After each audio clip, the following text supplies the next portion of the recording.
In this video, I will show you how to use Google Maps Street View on Android. First, I need to mention that there is no difference between working on Android and working on iPhone. It is the same process with the same simple steps.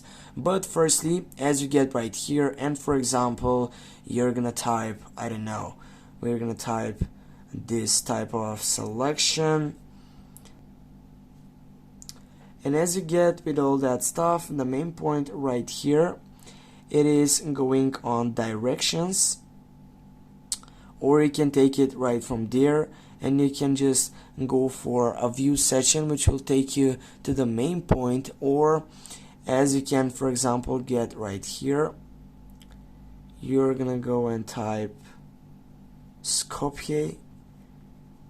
Yeah, we're gonna get it right there and simply tap right down on that picture side button, which will take you to that street view session which you'll get on the main point. Now you can simply go and get the latest sections which are right here.